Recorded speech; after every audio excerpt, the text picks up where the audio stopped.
We're live. We have done 9 lives so far. We normally reach about 350 or 400 people. This way, using digital technology, we were able to reach over 11,000 views, 11,000 visits, and we have here some of the best winemakers in Portugal to share knowledge with us. So thank you very much, Wines of Portugal, for making this possible. Special thank you to Sofia Salvador, who is always support and help me with all the information I needed. And today is a 10th live, and we're going to talk about Trincadeira. And I'm really looking forward to discussing this variety with Alexandre Relvas, who is a young winemaker from Alentejo, who first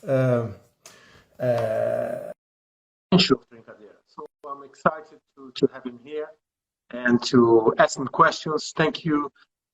Thanks. Here is. Thank you, Alexandre. Thanks for being with us. Alexandre, great welcome to you. Good to see you. Alexandre, I always see Dirceu. He is always working pretty hard in Alentejo during the week, and during the weekends I see him posting pictures on top of motorbikes with his kids. So Alexandre, great welcome to you. He runs a state in near Redondo, and it's a large state. I don't know, last time I visited was almost, they own and manage over 300 hectares of vineyards and sell. Last time we told me over 6 million bottles. Has anything changed so far? A little bit, not a lot, but we manage around 300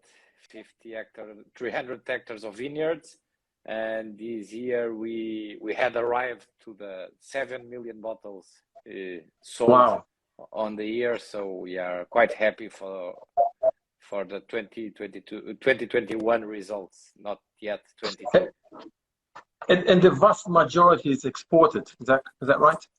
Yeah, around 65 to 70% it's sold on the export markets. Fantastic. Okay, and we are here to talk about Trincadeira, and I just mentioned you were the first person who opened my eyes to the potential of Trincadeira, and so thank you. Thanks. So there, I've got some questions I have prepared. Some people send me some questions in advance. And please feel free to participate, to give us a wave, telling where you're watching from. We have people from all over the world, so all of you are welcome. And it's a great opportunity to ask some good questions. We're going to go deep into Trincadeira. And my first question to Alexandre is, Alexandre, how would you describe Trincadeira for someone who doesn't know, who's not familiar with the variety? How would you describe it quickly? Okay, so it's maybe I don't like to compare grapes one with the others, but the easiest way to compare the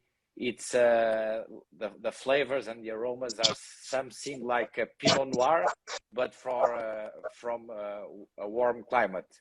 So it can be quite vegetable, quite elegant with nice freshness. Mm-hmm. Sometimes losing a little bit the sense of the warmth of the region. You know, it's sometimes it gives very fresh wines even on warm climates. Good. I have one question. I think I know the answer, but thanks, Carlos. Carlos is one of our friends from Brazil. It was asking a question about why is a synonym of Trincadeira, which is Tinta Amarela. To my knowledge, it's the very, very dark color of the fruit itself against the background of yellow leaves, especially towards the end of the cycle, when the leaves lose get a little bit of stress and they get really yellow. So is that your understanding also? Yeah, it's also my understanding. And it's Good. Normally on the north of Portugal is called Tinta Amarela, on the south is Trincadeira. We like to make the things difficult in Portugal, you know. I have another question here that came from Agilson in São Paulo, and I think it's a very interesting question. I'm going to read it to you here. Trincadera is sensitive, susceptible to rot and fungal disease, notoriously difficult to cultivate, and has a very narrow picking window. So it's quite difficult, what he's saying. But at the same time, it is an important and a variety in Alentejo, also important variety in the Douro. So it's almost like a paradox, if you understand. What is the answer with this paradox? How can a grape variety that's so difficult to cultivate also be one of the most important? So one of the things we learn from life is that the easiest things in life are not the best ones. But it's true, it's a grape which sometimes it's quite hard on the vineyard. It's a grape that should be really in balance, because otherwise it will make very, very big berries and you'll have problems of rot during the maturation time. But as I told before, it's a grape that brings a lot of freshness. And both Douro and Alentejo are quite warm regions, where it's very easy to have round wines with full flavors, and sometimes we need a little bit of the spiciness and freshness of a grape like Trincadeira to put in a blend. When you talk about spices, what are you talking about? Sweet spices like cinnamon, cloves, what is it? Dried herbs? What are you talking about? Normally it goes more for the dry herbs, you know. It's a quite vegetable grape on the good sense. Sometimes when we talk about vegetable in wine, we always go on the bad sense, but it's something that I like more and more, to have some vegetable on the wine. I think it gives freshness and gives pleasure of drinking, if you want. And so when it's a little bit more ripe, Trincadeira can give you that spiciness of dried herbs. I'm not very good calling the names of the aromas, you know, but more on the dry herbs. There's a question here concerning. I've got 4 wines to show you guys. I will show you 2 in a minute. But there's a question here concerning Douro, which is we'll try to answer. But it's asking if most of the plantings. What I know, it is very important variety in the Douro, as Alexandre also mentioned. It is first of all, it's the sixth most planted grape variety in Portugal. The last time I saw figures, at 7,700 hectares. And the second in Alentejo? Is the second in Alentejo. Is the second is Trás-os-Montes, second most important Trás-os-Montes, and is the third most important in Tejo. So it is quite important. But in the Douro itself, there's 1,400 hectares planted last time I've seen the figures from Douro. So I think it's the 7 most planted, but it's still quite widely planted. And to the best of my knowledge, it's also planted in Baixo Corgo and going into Tony, and a little bit in Cima Corgo, less in the Douro Superior. Is that your understanding? It's a shame, but I don't know Douro that well to explain where Trincadeira is. I can tell you where I believe it goes better in Alentejo, but I don't have that knowledge of Douro to explain the grape on the region. Okay. No, but I think I've seen some figures. It's mostly planted in Douro Superior, and mostly Baixo Corgo, and going into Tony, and a little bit in Douro and Cima Corgo, and less in the Douro Superior. What the vineyards are younger, and people are planting more Touriga and Touriga Franca and so on. There's a question which I've seen, and I also want to ask you, which is quite good, from Carlos also, and that's a very good question. Why there are, I think a question I asked you first time we discussed Trincadeira, which is why they're so rare to see single variety or Trincadeira in the market? I will answer that question, also giving an explanation of the decrease of area of Trincadeira in Alentejo. So it's a shame, but as wine producers on the last 20 years, we we had a big pressure, Casa Relvas as well. So I'm talking about ourselves as well, to make wines with a lot of concentration, wines to taste and not wines to drink. And that's what was the critics enjoy, and all the shows that give medals all over the world. At Trincadeira, it's completely the other way. It's freshness, it's lightness, it's a vin à boire, if you want, vinho de sede, como a gente, how we say in Portugal. Drinking, a wine for drinking. It's a grape with a lot of drinkability, but a wine to drink, not maybe the best, the most interesting wine to taste. It's a wine that if you put on the middle of 10 very concentrated and jammy wines, you lose a little bit. But if you have dinner with a friend, it's a wine you'll finish the bottle. Exactly. It's one of the things I like so much is drinkability and lovely texture and softness. I'm going to show you guys here briefly what I've got in front of me to share with you today. I've got three wines here, which is one to Stradus Montes, Valle de Passos, one from Douro, Quinta de Ventuzelo, and then your wine here, which we're going to talk about later, Pé de Mãe, which I love. I also, there's one more wine which I'd like to talk to you guys about, which is this wine, which I discovered this week, which is Trincadeira Preta from 1996. So it aged absolutely beautiful. One of the questions I want to ask Alexandre it was about how Trincadeira ages, and I haven't had many examples of old Trincadeira, and this 1996 completely blew me away. I tasted this wine last week in Tejo, which is a wine from a warm climate, from 1996 vintage, which I don't know too much. I know how 96 was in Champagne, in Bordeaux, etc. But I haven't tasted the 96 from Tejo. I assume was a great vintage because the wine is got so much lovely dark fruit, and it's still and those spicy notes that Alexandre was mentioning, and it's drinking beautifully.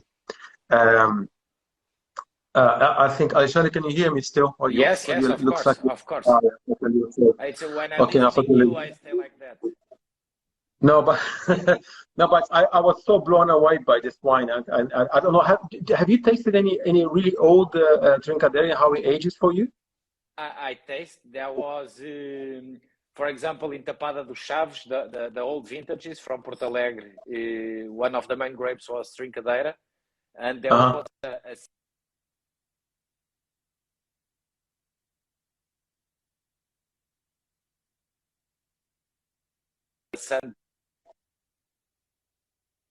which is interesting as well.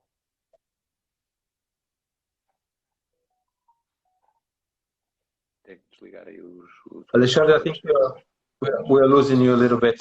I couldn't hear you there. You hear me now? No. Can you repeat your answer? Because we lost you a little bit.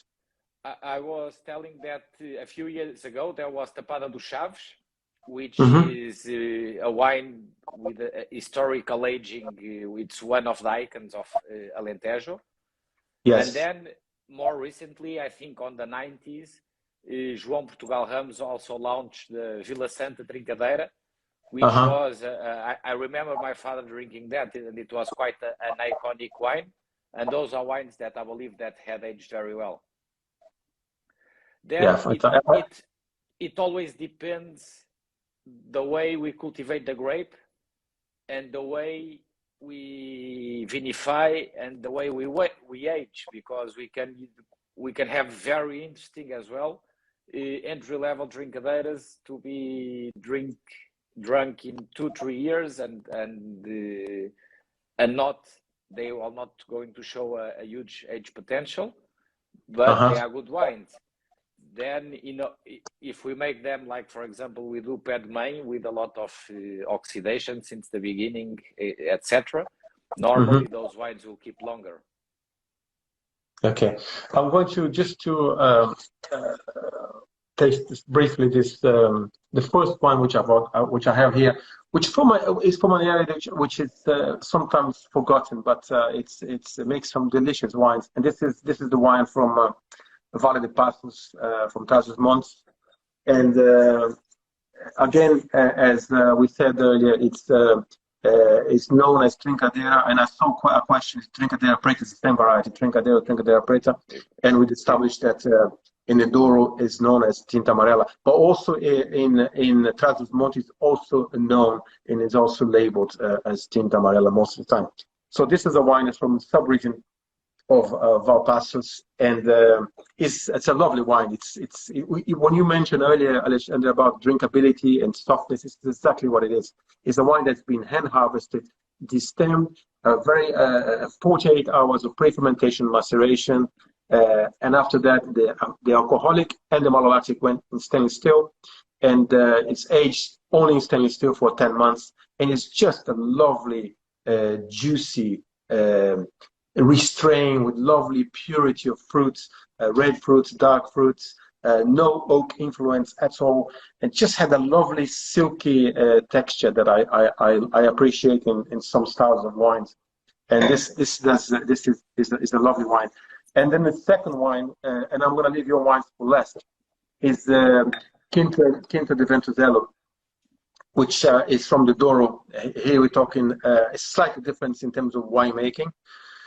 The vines here, I'll tell you what winemaking in a second, but the vines here are about 20 years old. It's a 300 meters altitude on average. The vineyard is positioned 300 meters of altitude, south facing, and is again, it's from 2017 harvest, which, if I remember, it was quite a very dry year. So very dry year, small berries, a lot of concentration. But great potential. The wine is really lovely, again, dark fruits.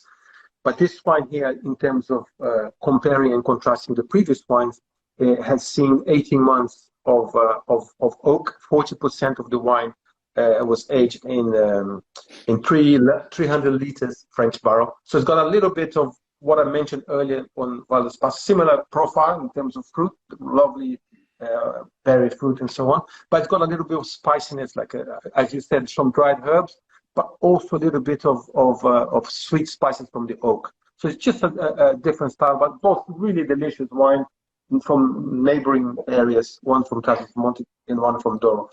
Now I would like to talk to you about viticulture a little bit, and then we'll talk about winemaking, and then we'll talk about your wine specifically. But in terms of viticulture, can you tell us a little bit about what are the advantages of Trincadeira in the vineyard? Okay, so for me, thinking about the future, Trincadeira, it's a grape that goes very well in warm climates, and have it's very powerful when you have drought and no water to irrigate the vineyards. And what's happening more and more in regions like Alentejo and Douro. It's a grape that maybe it's not the best one on the year because it loses the grapes, but it keeps the leaves. And keeping the leaves, the plant is ensuring the future. So, for example, Aragonês, you will have your grapes, but the vineyards are going to lose the leaves, and the next year the vineyards they are going to have a very difficult but breaking, etc.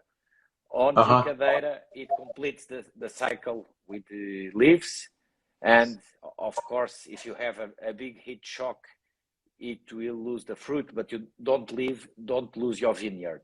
Okay, so for me, that's a big advantage for the future. And then I think that Trincadeira is not that difficult as we always say. We need to have a balance, and it's a grape that goes better in rocky poor soils, because it keeps the balance quite easier.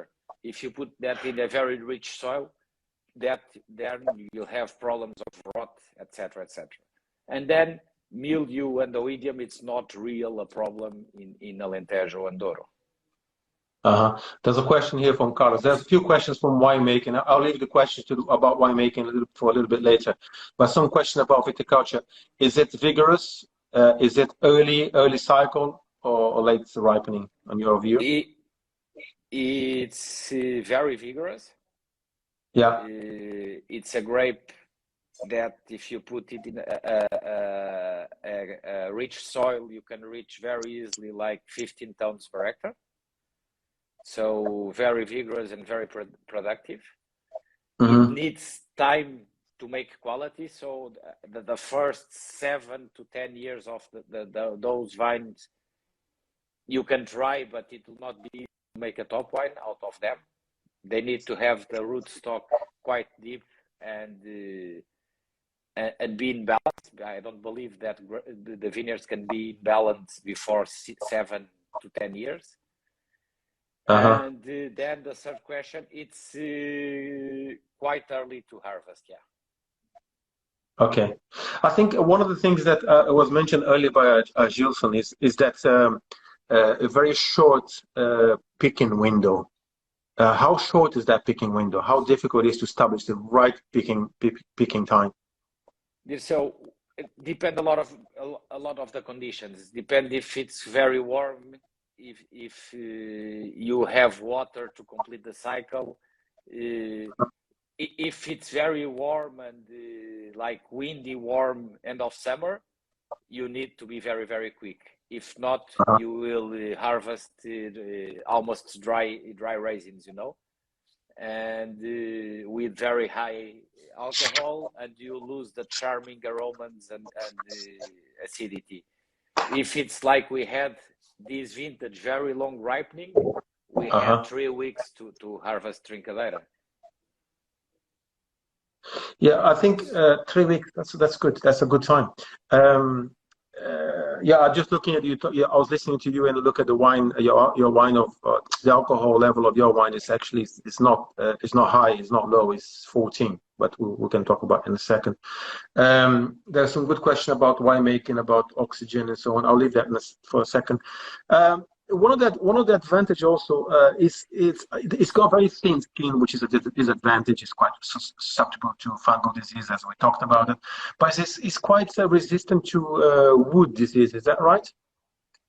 It's quite, yeah. Because the Trincadeira grapes or vineyards are from before the boom of plantations, so maybe all the vegetative products that have more quality. Okay? So the grapes we are facing more like and problems are like Shiraz and Petit Shiraz and all the grapes we planted on the last 15 years. Okay. That's interesting to know. One question I had in my mind that I forgot to ask. I'll ask you now. It's do you see? I mean, the figures I told you from the IVV is 7,700 hectares planted, and I haven't seen new figures for the last 2 years because of whatever reason they haven't released anything. But in your observation, have you seen people planting more or grabbing up Trincadeira? What do you think? What's your feeling? What's happening with the variety? I think there's still a stigma with Trincadeira. It's I think some winemakers are not quite confident with Trincadeira. I would say that it's a grape which is more difficult on the winery than it's on the field. And to profit of Trincadeira, you need to have clear in your mind the wine you can make from Trincadeira grapes. You cannot try to make a Alicante Boucher or a Syrah from Yeah. Trincadeira. This is winemaking. I'm going to stop you this because there's a lot of question about winemaking. There's going to be interesting discussion. I think I have a conclusion about my own conclusion about this. I think you and I share the same view. But before we go into the winemaking, when people I don't know too much about Trincadeira in terms of plant material. Are there many different clones? Are there some clones that are better than the others, or what is your view on that? There's a few clones available from all the plant nurseries. The studies made by the Portuguese identity and the development of clones were more on the production side than the I would say not quality but complexity side. Okay, so Trincadeira, it's one of the grapes when we planting. We try to plant polyclonal vineyards. Okay. But is there one or two, three clones that you think they're best, or you cannot establish that? I cannot establish that because our best Trincadeira vineyards, they are planted from muscle selection. Okay, so yeah, makes sense. It's not a clone. Same thing. Yeah, some of the best vineyards in Pinot Noir also from muscle selection. I think you mentioned earlier, and there was a question, Carlos also asked a question about how vigorous the plant is and so on. If let's talk about a fairly youthful vineyard in fertile soil.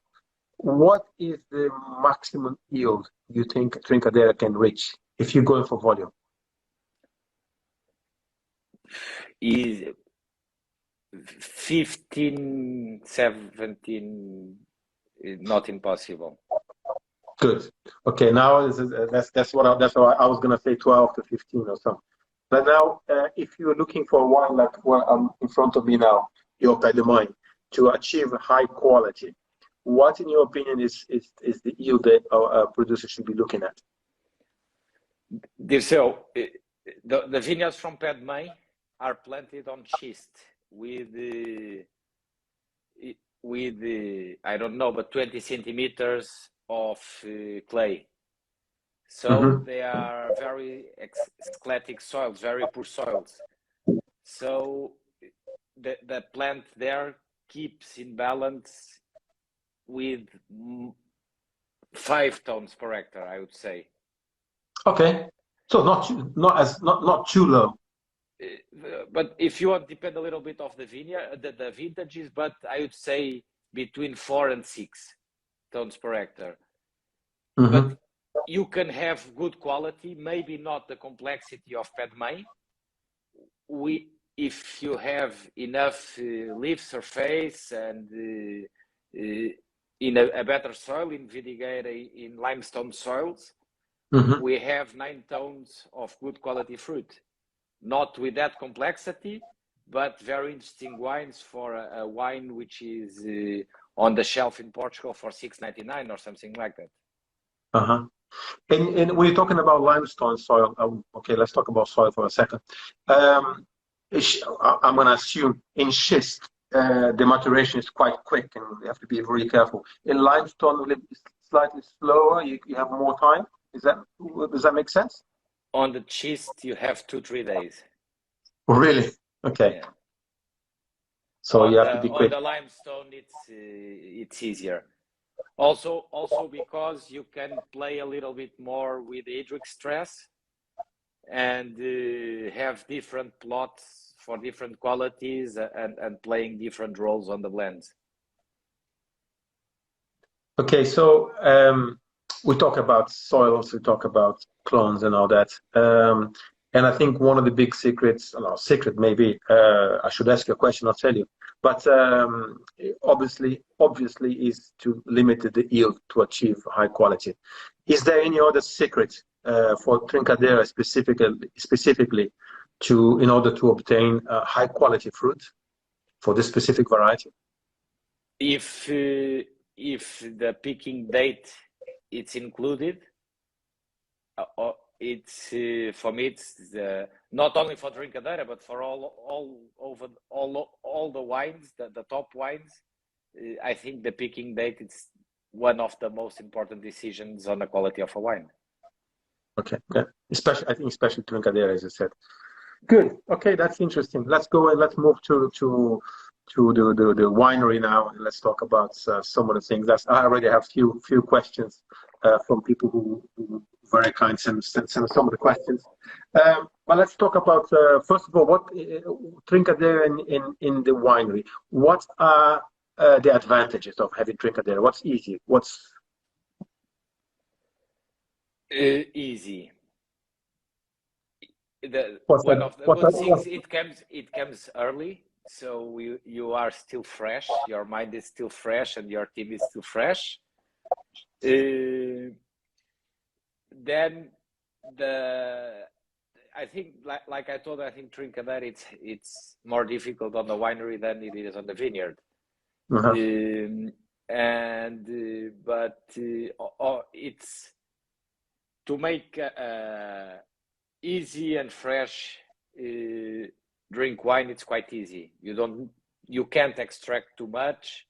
The color it will get, it comes very quick, and you'll have a lot of aromatic. But there's something you should really take care when you work with Trincadeira is try to don't over extract. Try to respect the maximum the skins, because the skins are really very thin and very quick. You make a pate, it's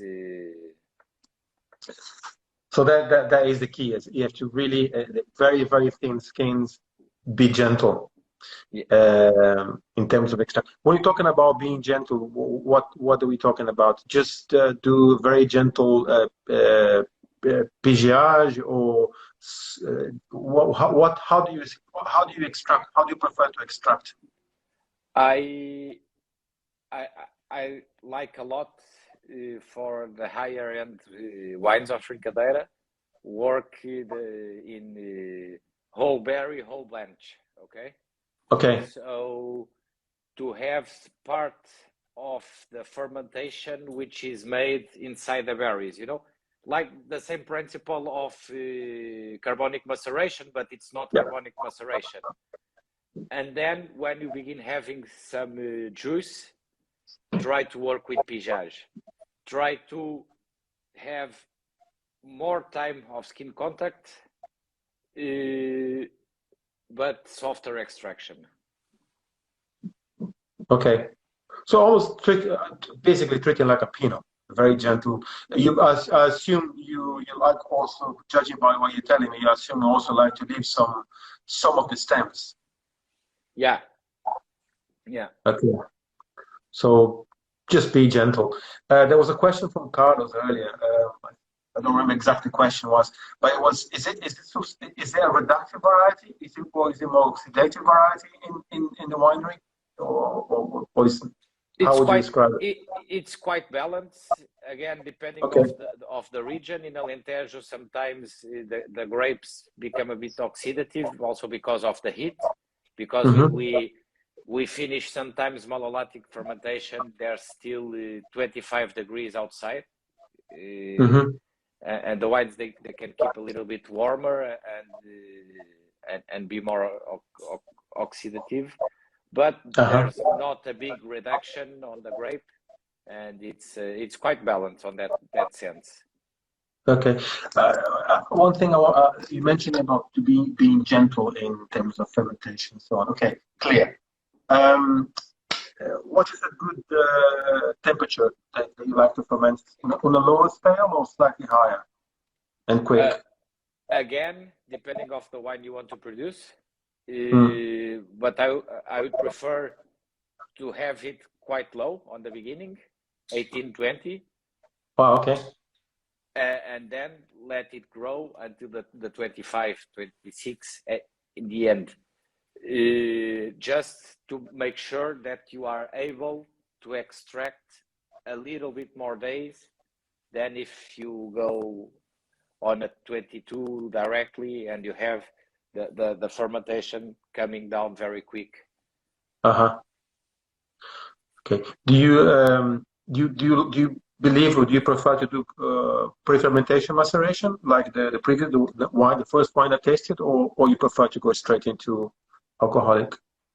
How with a whole bunch and whole berries, we are not really. I'm a bit afraid sometimes of make longer macerations pre-fermentation, because I have fear of Brettanomyces and all these very kind yeasts and bacteria we have on the wineries. So I prefer begin the fermentation slowly, have the wine protected by the CO2 and by the yeasts, and begin it slowly, and make the beginning of the fermentation quite slowly. One thing I learned with Stéphane de Renoncourt, a little bit joking, but to give some smiles to our conversation, is that macerations and extractions are like sex. Slower you do, better is the end. Okay, that's an interesting point. Very good. Very good. There was I just saw a question. I think we answered about a question about the stigma of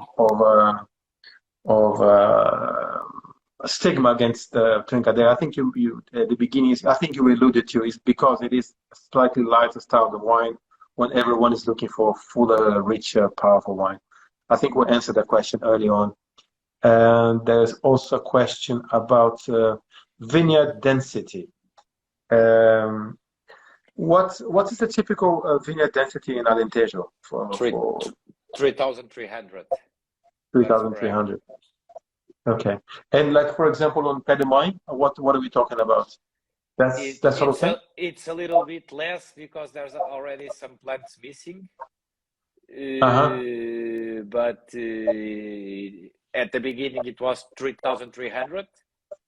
And now we are working to have all the plants again. But you know, schist is not very easy to replant when you have already a vineyard which is there. So you're not replanting the vineyard, you're just replacing the plants. Exactly. Okay, fine. Okay, now there's a question also early on about oak, so which is an interesting question. In your opinion, how does Trincadeira respond to oak? That it's a quite tricky questions, but it depends. I believe that the producer should make a wine he can sell, but the wine he loves, and it depends a little bit of the producer taste and what he believes. What I prefer on Trincadeira, it's the freshness of the fruit aromas. So I would never make a Trincadeira aged in new barrel, but that's my opinion. And for sure, there are a lot of very good Trincadeiras aged in new barrel. But at Casa Relvas, we don't use new oak for any red. So it's a little bit what we believe in Alentejo, not only in Trincadeira, but the other grapes. And on the region, it's the purity and freshness and quality of the aromas. And we use the oak to give some complexity, and but we try to don't have any notes of toast and coconut and very, precise new oak toasts on the wines. Yeah, I think it shows because of the wines here. The wine from Trás-os-Montes is no oak, the Quinta de Ventosela has, as I said, only 40% has seen oak by its larger barrels, 300 liters. And yours, we'll talk about yours specifically this one. But the answer is to the question about oak is, I think, to be very careful and very gentle with drink, especially Trincadeira. That doesn't have so much, I think, structure and gut to withstand so much oak aging. And I agree with you. This is why we age in food in 5,000 liters oak barrel. 5,000 liters. I remember when I visited that. It's okay. We talked about so much Trincadeira being planted and not much Trincadeira in front labels earlier.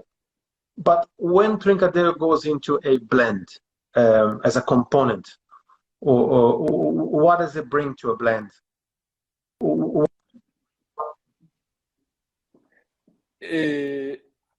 I think the most important thing in Alentejo, it's freshness and complexity. I think the two words for Trincadeira. Wouldn't you? I agree with you, but wouldn't you also include the soft texture? I think yes, but there's another grapes that maybe can do that better. But in Alentejo, there's not a lot of native grapes that can give the complexity and freshness of Trincadeira. Okay. There's a note here from Carlos. I think he didn't understand. He wants some clarification about semi-carbonic. Semi-carbonic, I think carbonic maceration. I think it's how they make Cru Beaujolais. All the bunches go whole into the vat. In traditional fermentation, everything is could be destemmed and it goes into the barrel already as a juice with skin. So it's a traditional fermentation. And as I understand, semi-carbonic, it's a good proportion of those bunches. They go whole into the tank also. Is that how you see semi-carbonic, or how would you explain semi-carbonic fermentation? It's exactly that. I say semi-carbonic. It's not a name, a scientific name, but it's the way I try to explain that. It's the name I found to try to explain what we do. No, but I've heard it before. Basically, what it does is you have some of the normal fruit profile, but some of the bunches, whatever you decide, 20% or a third, or whatever, they're actually going to intracellular fermentation. So they're giving different types of aroma and flavors, which is going to add complexity. So afterwards, yes, the fruit will burst and it'll finish fermentation normally. But a good proportion of the fruit goes into a different types of. It's called intracellular fermentation. It's just different aromas, different compounds, and as Alexandre says, more complexity. And I think also gives a little bit of freshness, don't you think? Say again? Also adds a little bit of lovely fruit and freshness. Yeah, and you have, and the aromas at the beginning, the aromas you have after pressing, are even too much. You know, it's tasting here. You will say, well, and it's a wine that always outstands from the tasting because of the quality of the aromas. Actually, we are working with semi-carbonic maceration in some other grapes like Alicante Boucher and everything, and we're having fantastic results. Mm-hmm.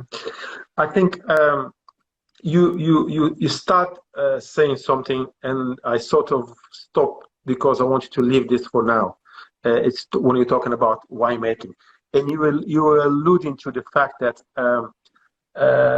is a mistake, and some people make this mistake of making Trincadeira as other varieties. And I think you make one of the best examples of Trincadeira that I've seen. And I think your secret is that you start the process of the wine. You start it from the beginning. You have a purpose. You know exactly what you're going to do. And some winemakers may not have a very clear idea of how to make what they want to achieve, and they end up treating Trincadeira as other varieties. And as you said, the skins are thin, and you can make a little jam very quickly. So is that your understanding? Is some of the people's mistake is because some of the lack of success is because some of the people they are just not having a very clear idea what to do? I think I told you before, but one of the reasons I love Trincadeira, it's like when you are a kid and everybody tells you in your family that you cannot play with that kid, you know, and it's the only kid you want to play. And I remember when I joined Casa Relvas team in 2006, and from the first 2-3 vintages, when we received Trincadeira, all the winemaking crew just say, "Hey, Trincadeira, just leave it; it will ferment and make a wine." And in my head, I had a curiosity about Trincadeira. It's the second most planted grape of Alentejo. When you think in Alentejo 100 years ago, it's a grape which was already here. It should be a reason for the grape to be here. And like I told you, we were all looking for concentration, 16 degrees of alcohol, new barrel, a lot of tannins that you need, like a steak with the tones of pepper and everything to finish a bottle. At Trincadeira, it was the other way around. It's a wine that, and it was easy to understand that we can make very nice and lovely things with Trincadeira, but then it was a long way to try to find a way to make a Padmé, and that I need to thank you, because you are one of the persons that told me this is really very good. It's not a nice Trincadeira, it's a very good wine, and that's why we make one of our top wines out of Trincadeira, that Padmé. Yeah, I'm glad. This is so it's a good story. It's I'll tell you a story later on if there is time. But for now, let's taste your wine. Let's tell us what's so special about what we have here. Okay, so this is 2018. I have the same. Fantastic. And one of the things we have in 18, and for me it's interesting, 18, it's a very warm vintage.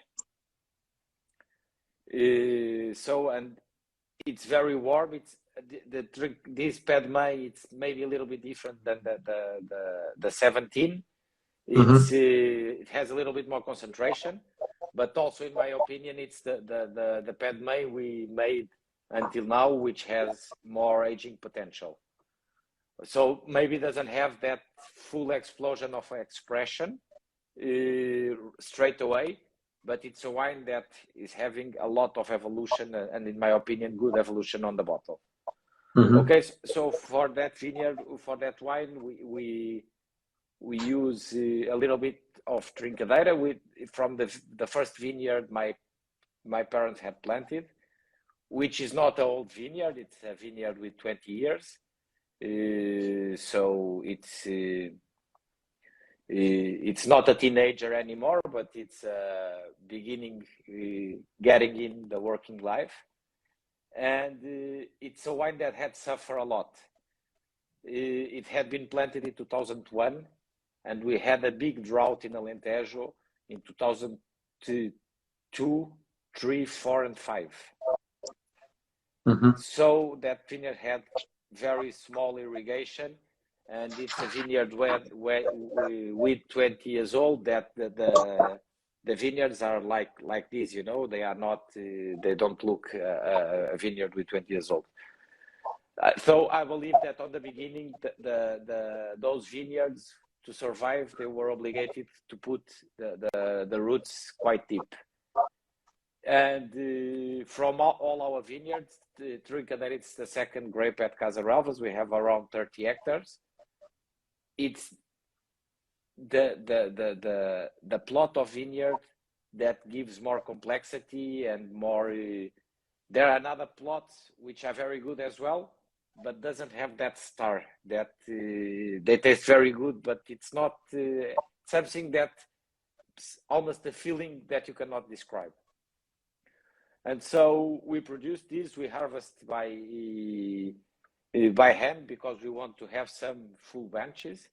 And then we try, like I told you before, we ferment in an open vat with I don't know the name in English, a simple shea with to close the open vat.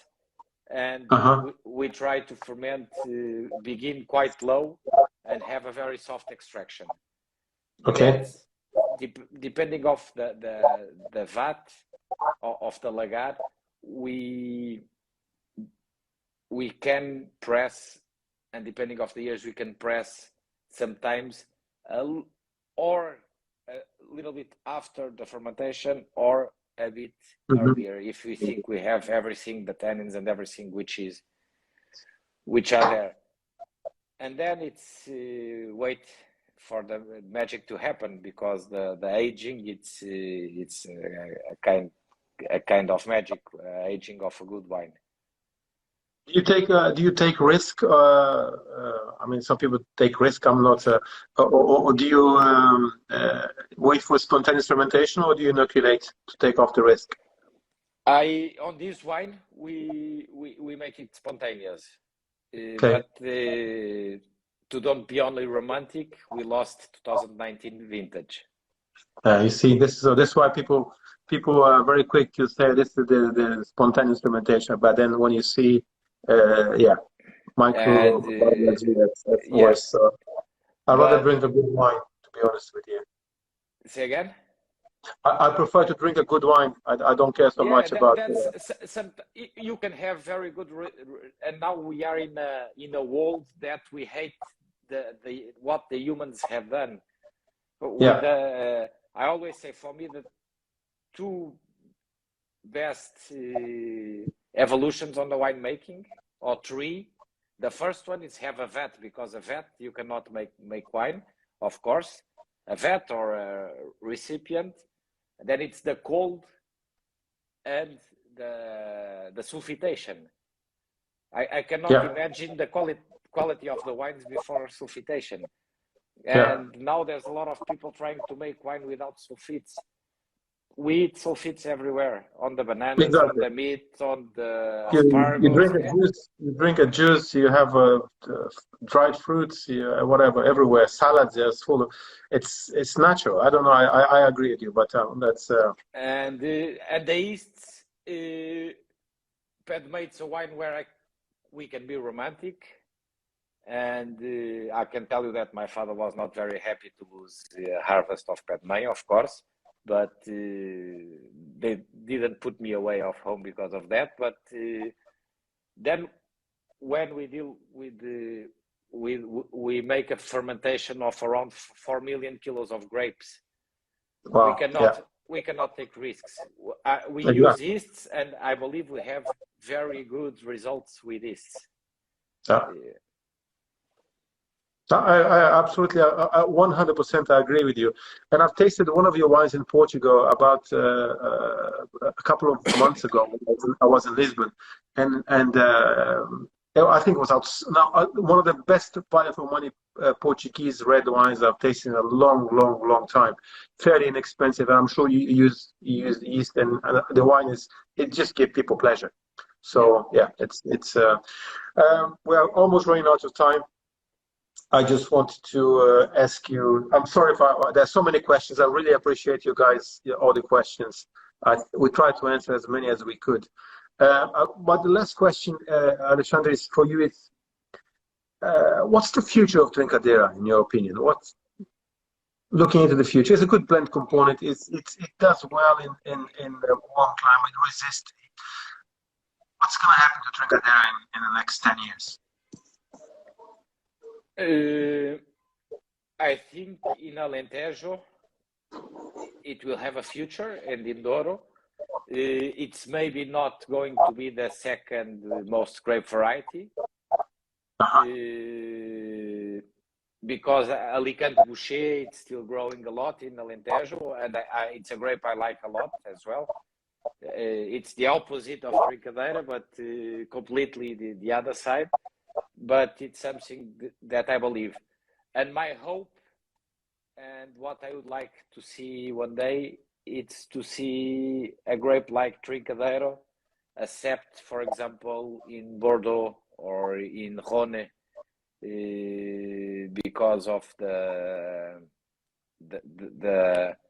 qualities, the grape, the resistance it have to the warm and to the droughts. It's interesting because you may or may not know, but Trincadeira is, I think it needs to get more notoriety and so on, but there is some plantings of Trincadeira in McLaren Vale that I know of, in Barossa.